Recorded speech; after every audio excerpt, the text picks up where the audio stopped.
যখন ভিডিওটা শ্যুট করছি এখন জাপানের ২৭ তারিখ, জুন মাসের ২৭ তারিখ এবং সময় বিকাল ৪টা ৩০ মিনিটের মতো। আজকে আমি যাচ্ছি জাপানের সবচাইতে পুরাতন মসজিদ কোবে মস্কে। জাপানের সর্বপ্রথম যে মসজিদটা বানানো হয় সেটা হচ্ছে গিয়ে কোবে মস্ক। এটা কোবে সিটিতে অবস্থিত এবং ১৯৩৫ সালে জাপানে যখন আমাদের মুসলিমরা এখানে আসতে শুরু করে তখন তারা এটা বানানোর উদ্যোগ নেন এবং আজকের দিন পর্যন্ত জাপানের এটাই সবচাইতে পুরাতন মসজিদ। দেশের বাইরে থেকেও যারা আসেন, ট্যুরিস্টরা আসেন, তারাও এখানে প্রতিদিন এখানে এসে ভিড় জমান এবং আমরা এখান থেকে এখন রওনা দিব কোবের উদ্দেশ্যে। চলুন যাওয়া যাক।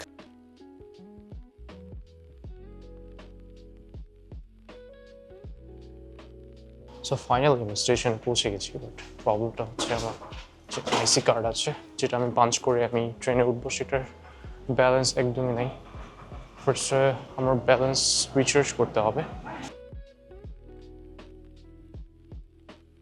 আমি এখন আমার যে আইসি কার্ড আছে সেটা রিচার্জ করব এবং রিচার্জ করে আমার ট্রেনে উঠতে হবে। সামহাও আমার সবসময় আইসি কার্ডে আমার ব্যালেন্স থাকলেও আজকে সামহাও নেই। এটাকে এখন আমি রিচার্জ করব এবং এখান থেকে আমি রওনা দিব। এই মেশিনস থেকে আইসি কার্ডকে রিচার্জ করা যায়। সেখানে ল্যাঙ্গুয়েজ সিলেক্ট করার জন্য রয়েছে কোরিয়ান ল্যাঙ্গুয়েজ, চাইনিজ, অ্যান্ড আপনি এখান থেকে চাইলে আপনার রিচার্জ করতে হবে। আমি যেটা রিচার্জ করবো এটা এখান থেকে, অ্যান্ড আপনি চাইলে এখান থেকে কার্ডও নিতে পারেন, যে কোকা কার্ড যেটা রয়েছে। রিচার্জ পদ্ধতিটা খুবই সিম্পল। এখানে জাস্ট কার্ডটা রাখতে হবে। আমি জাস্ট এখন এখানে টাকাটা প্রবেশ করাবো, কিছুক্ষণ ওয়েট করতে হবে রিসিপ্ট আছে কিনা। নো, অ্যান্ড আমার রিচার্জ হয়ে গিয়েছে। কার্ডটাকে পাঞ্চ করে প্ল্যাটফর্মের দিকে যাব।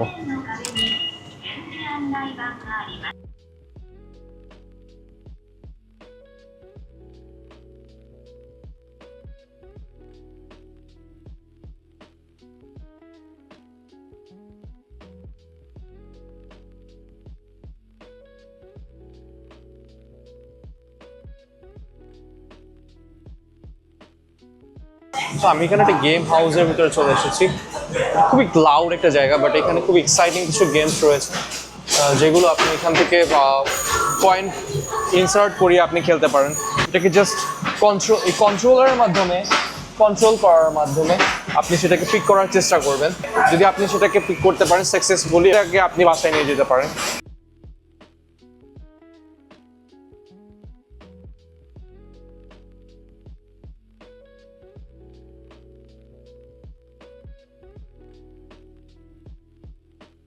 মসজিদের এন্ট্রির সাথে সাথেই আমাদের এখানে পানি রাখার জন্য একটা ফ্রিজ দেখতে পাচ্ছি এবং কিছু পাম্পলেটসও এখানে রাখা আছে, জাপানিজে লেখা অবভিয়াসলি, যাতে যারা নন মুসলিম রয়েছে, যারা অমুসলিম রয়েছে, যখন তারা আসে তাদেরকে একটা ইসলামের সম্পর্কে একটা বেসিক ধারণা যাতে তারা দিতে পারে, সেজন্য কিছু ছোট ছোট বইয়ের ব্যবস্থা করা হয়েছে। আর এখানে আমরা দেখতে পাচ্ছি যে একটা ডোনেশন বক্সও আছে। এখানে আমরা দেখতে পাচ্ছি যে এখানে খেজুরের ব্যবস্থা করা হয়েছে। তো কোবে মস্কে সবসময় কিছু না কিছু ভিজিটার্সদের জন্য রাখা থাকে। আমরা এখন যাচ্ছি মসজিদের বলা যায় লাইব্রেরি বা একটা দাওয়ার জন্য একটা রুম। এখানে অনেক বই রয়েছে, আমাদের কোরআন রয়েছে, হাদিসের বই রয়েছে, এর পাশাপাশি জাপানিসে ট্রান্সলেট করা কোরআনও রয়েছে, মুসলিম শরীফ রয়েছে এবং যেগুলো জাপানিসে ট্রান্সলেট করা হাদিস রয়েছে, এবং এখানে অনেক ফিখের বইও রয়েছে এবং বড় বড় ইমামদের কিতাবও রয়েছে, বুখারী রয়েছে, ইবনে মাজাহ রয়েছে, যেগুলো হয়তো বা জাপানিসরা যখন আসে তারা যদি কোনো রকমের আগ্রহ থাকে তারা এখান থেকে সংগ্রহ করতে পারে।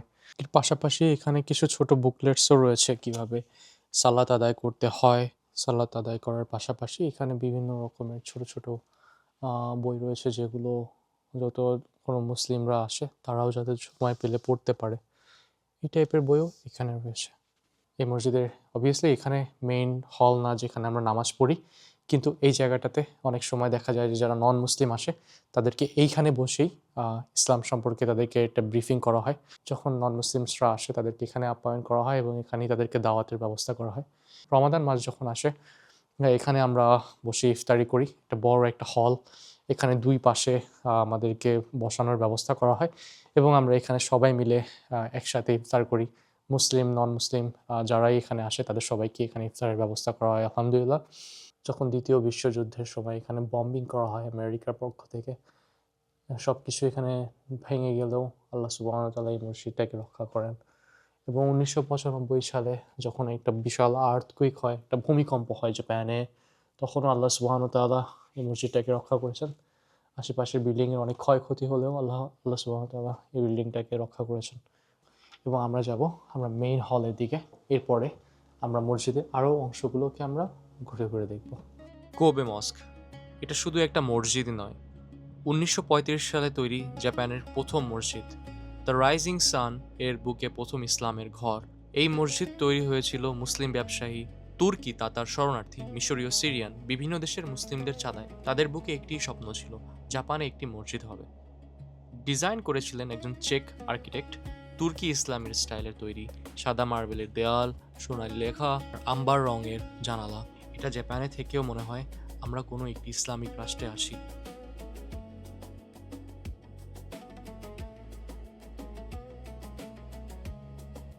সো আমরা এখন মসজিদের বেসমেন্ট ফ্লোরে অবস্থান করছি। এটাও মসজিদের নামাজের জন্য একটা স্থান। যখন জুম্মার দিন হয় এখানে নামাজের জন্য ব্যবস্থা করা হয়। প্রথম হলে হয়তোবা সবাইকে এভাবে জায়গা দেওয়া পসিবল হয় না। এটা মসজিদের অন্যান্য কাজেও যারা আসে তারা হয়তোবা যদি কোনো দূরের থেকে যদি কেউ দাওয়াত দিতে আসে তাদের হয়তোবা খাবারের ব্যবস্থা বা রমাদান মাসেও এখানে খাবারের ব্যবস্থা করা হয়, যেহেতু এই জায়গাটাতেও মানুষকে বসানো হয়। মসজিদের সাথে জড়িত থাকবেন তারা জানেন যে মসজিদ থেকে একটা ঘ্রাণ আসে, সুন্দর একটা ঘ্রাণ আসে, যেটা হয়তোবা মসজিদের যারা মুসল্লিরা আসে তারা বুঝতে পারে। তো এটা অন্য কোথাও খুব একটা বেশি পাওয়া যায় না। যখন মসজিদে আসি তখন মন থেকে একটা অন্যরকম একটা ভালোবাসা কাজ করে, যে মনে হয় যে আমি খুব কাছের কোথাও আছি, যেটা আমার দেশ থেকে বা আমার জন্মস্থান থেকে দূরে না। আমাদের যারা এখানে শিশুরা আছে বা যারা এখানে কোরআন শিখে, তাদেরকে এখানে কোরআন শিখানোর ব্যবস্থা করা হয়েছে। এবং এখানে অনেক আরও অনেক কিছু ফ্যাসিলিটিস প্রোভাইড করা হয় এই সোসাইটির জন্য, মুসলিম সোসাইটির জন্য। যারা বাচ্চারা আছে তারা মাল্টিমিডিয়ার মাধ্যমে এখানে আহ, তারা ক্লাস করতে পারে। আজকে হয়তোবা কোনো সময়ে স্পেসিফিক সময়ে হয়তোবা তারা এই কার্যক্রমগুলো চালিয়ে থাকে, কিন্তু আজকে যেহেতু অলমোস্ট মাগরিবের সময় হয়ে আসছে, এখন থেকে প্রায় আধা ঘন্টার ভিতরে হয়তো মাগরিব শুরু হবে এবং আমি কাউকে দেখতে পাচ্ছি না। বাট মসজিদে আমি একা, অ্যান্ড বাট যেহেতু আমি একা এসেছি হয়তো আমার ঘুরে ঘুরে দেখতে আরও বেশি সুবিধা হচ্ছে। এটার যে উপরের ফ্লোরটা এটা নারীদের জন্য বরাদ্দ, এখানে নারীরা নামাজ পড়েন।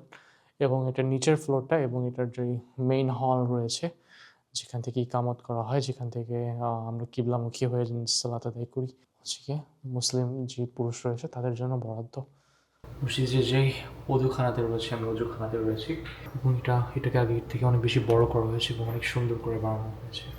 টয়লেট থেকে শুরু করে এবং এখানের যেই ফ্যাসিলিটিসগুলো রয়েছে এগুলোকে আগের থেকে অনেক বেশি আপগ্রেড করা হয়েছে এবং যারা এটার পিছনে কাজ করেছে তারা খুবই সুন্দর কাজ করেছে। জাপানে বর্তমানে মুসলিম পপুলেশনস অনেক বেশি বৃদ্ধি হচ্ছে। বিভিন্ন মুসলিম দেশ থেকে অনেক মানুষ এখানে মুভ করছে তাদের জীবনযাপনের জন্য বা তাদের পড়ালেখার জন্য অথবা তাদের কাজের জন্য। এর পাশাপাশি জাপানে সবচাইতে বেশি যেটা গুরুত্ব দেওয়া হয় সেটা হচ্ছে ওদের ভাষা এবং তাদের কালচারকে। এই দুইটাকে পাশ কাটিয়ে আসলে আমাদের দাওয়াতের কাজ করা আসলে এখানে যারা মুসলিমরা আসে তাদের সম্ভব না, কারণ একটা ভাষার একটা ব্যারিয়ার রয়েছে, যেটা আমরা যদি ওভারকাম না করতে পারি হয়তোবা জাপানিজদেরকে আমরা এভাবে জাপানিজ ভাষা ছাড়া অন্য ভাষাতে দাওয়াত দেওয়া খুবই একটা জটিল ব্যাপার। আমাদের যারা এখানে মুসলিম যারা দাওয়ার কাজ করে থাকেন, আমাদের এখানে যারা ইমাম রয়েছে বা অন্যান্য কম্প্যারেটিভ রিলিজিয়ন নিয়ে যারা কাজ করে তারা এখানে দাওয়াতের কাজ করে থাকে, কিন্তু সেটা ওয়েস্টার্ন কান্ট্রির তুলনায় খুব বেশি পরিমাণে কম, যেটা আমাদের জন্য খুবই হতাশার। অনেক সময় আমরা এখানে ইসলামোফোবিয়াও দেখতে পারি। এটা খুবই অস্বাভাবিক কিছু না। পৃথিবীর বিভিন্ন দেশে ইসলামোফোবিয়া আমরা দেখতে পারি, কিন্তু জাপানে যেহেতু তাদের ইসলাম সম্পর্কে ধারণা খুবই কম, সুতরাং তারা একটা অন্য বাহ্যিক একটা বাইরে থেকে একটা কোনো কিছু আসে সেটাকে তারা খুব একসেপ্ট করতে খুব বেশি পরিমাণ দ্বিধাবোধ করে। কিন্তু বর্তমান সময়ে জাপানিজ নারী থেকে শুরু করে পুরুষরা অধিকাংশ নারীরাই তারা ইসলামের দিকে আকৃষ্ট হচ্ছে। হয়তোবা তারা কোনো মুসলিম পুরুষকে বিবাহের মাধ্যমে ইসলাম সম্পর্কে জানছে এবং তারা ইসলাম নিয়ে আগ্রহ প্রকাশ করছে, বা অন্য কোনোভাবেও হোক। কিন্তু আমাদের যে দাওয়ার পরিধিটা আছে এটা আসলে খুবই নগণ্য। আমরা যদি বলি ওয়েস্টার্ন কান্ট্রিগুলোতে বা পশ্চিমা যেই সমাজ ব্যবস্থা আছে যেখানে আমাদের দাওয়ার কাজগুলো হয়ে থাকে, সেই তুলনায় আসলে জাপানে দাওয়াতের কাজটা খুবই কম হয়। আমি আশা করব যে আমাদের এই ভিডিওটা যারা দেখছে বা যারা হয়তো ইসলাম সম্পর্কে আরও বেশি আমার থেকে অনেক বেশি ভালো জানে, তারা অবভিয়াসলি জাপানে যদি তাদের ভাষাটাকে অ্যাডপ্ট করার মাধ্যমে এই দেশে যদি আমাদের দাওয়াতের কাজটাকে যদি আরও বেশি আমরা ওয়াইড করতে পারি, আমাদের বিস্তৃত করতে পারি, তাহলে আমাদের এই দেশে মুসলিমদের সংখ্যা আরও বেশি বৃদ্ধি পাবে ইনশাআল্লাহ তাআলা। এবং জাপানিজদের লাইফস্টাইলের সাথে আমাদের লাইফস্টাইলের অনেক বেশি ডিফারেন্স রয়েছে, এরকম একটা হয়তোবা তারা অনেক বেশি বিভিন্ন রকমের নেশা করে বা হয়তোবা তারা ড্রিঙ্কস করে, সেগুলো অন্য ব্যাপার। কিন্তু আমাদের একজন সঠিক মুসলিমের যেমন সকাল ঘুম থেকে ওঠা থেকে শুরু করে কঠোর পরিশ্রম করা থেকে শুরু করে সততা এবং ন্যায়পরায়ণতা খুব বেশি প্রাধান্য দেওয়া হয় আমাদের ইসলামে। যেই জিনিসগুলো আসলে জাপানিজ সোসাইটির ভিতরে আগে থেকেই ইনক্লুডেড বা সেটা তাদের তাদের ভিতরে রয়েছে। যে জিনিসটা তাদের ভিতরে নাই সেটা হচ্ছে ইসলামের জ্ঞান।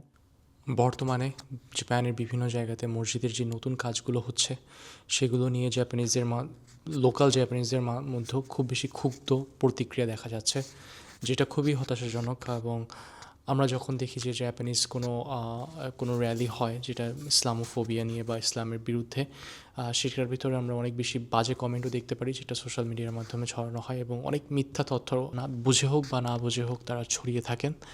এটাকে ওভারকাম করার জন্য বা তাদেরকে এটার জবাব দেওয়ার জন্য যে আমাদের যে রিসোর্স প্রয়োজন সেটা আমাদের এখানে নেই। সুতরাং জাপানের বিভিন্ন অঞ্চলে যেগুলো আমাদের মসজিদের কাজগুলো বর্তমানে হচ্ছে, সেখানে যদি যে প্রবলেমগুলো আমাদের দেখা যাচ্ছে, যেমন হচ্ছে কি জাপানের বিভিন্ন রকমের প্রত্যেকটা জাপানিজের ওপিনিয়নকে তাদের গভর্নমেন্টের অনেক বেশি পরিমাণে আমলে নিয়ে থাকে। সুতরাং যখন তারা অনেক বেশি র্যালি করে বা প্রতিবাদমূলক কোনো সভা করে, সেই অঞ্চলগুলোতে দেখা যায় যে সেই মসজিদের কাজগুলোকে রুখে দেওয়া হয় অথবা সেই কাজটাকে আর বিলম্বিত করা হয়, বা ওই অঞ্চলের মুসলিমরা সেই কাজগুলোকে হয়তো বা ত্বরান্বিত করতে পারে না খুব ভালোভাবে। সেই জিনিসটা বর্তমান সময়ে দেখা যাচ্ছে।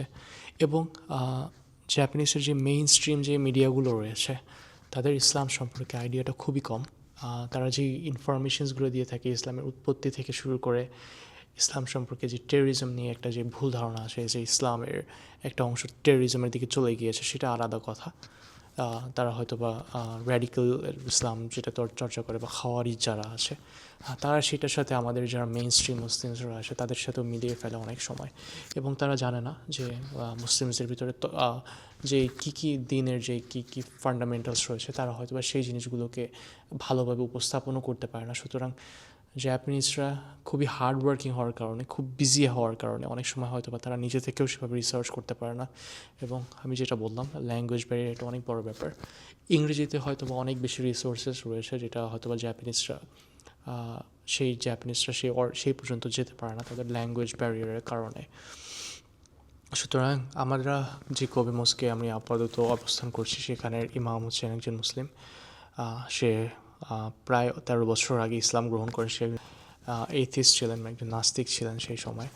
বর্তমান সময় সে দাওয়ার কাজ করছেন এবং ইন্টারন্যাশনাল কমিউনিটিতে যারা দাওয়ার কাজ করে তারা সবাই যদি একদম ওয়েস্টমুখী না হয়ে যায় বা তারা সবাই যদি নতুন একটা চ্যালেঞ্জ নেওয়া জাপানিজ ভাষা শেখার মাধ্যমে যদি জাপানে আসে এবং এই জাতিটাকে দাওয়াতের কাজের সাথে নিজেদের কাজকে যুক্ত করতে পারে, তাহলে অবশ্যই আমি বিশ্বাস করি এই জাপানকে একটা নতুন রূপে দেখতে আমাদের খুব বেশি সময় প্রয়োজন পড়বে না। সোসাইটিতে একটা বড় রকমের অবদান রাখতে পারবো, একটা বড় রকমের রেভলিউশন আমরা আনতে পারবো ইনশাআল্লাহ তাআলা। সবাই ভালো থাকবেন। এই জাস্ট একটা ভিডিওতে আমি অনেক বেশি কথা বলে ফেলেছি। সবাই ভালো থাকবেন এবং আমার চ্যানেলটি সাবস্ক্রাইব করবেন। আমি জাপানের বিভিন্ন জায়গায় ঘুরে ঘুরে ভিডিও করার চেষ্টা করি। আপনারা অবশ্যই জানাবেন। আমি জাপানে স্টুডেন্ট ভিসাতে এসেছি। আপনাদের যদি কোনো প্রশ্ন থাকে স্টুডেন্ট ভিসা নিয়ে বা অন্য কোনো ভিসা ক্যাটাগরি নিয়ে, যদি আপনারা জাপানে আসতে চান, তাহলে আমাকে আপনারা অবশ্যই প্রশ্ন করতে পারেন। আমি চেষ্টা করব পরবর্তী যে ভিডিও আসে সেই ভিডিওর মাধ্যমে অ্যান্সার দেওয়ার জন্য। আসসালামু আলাইকুম।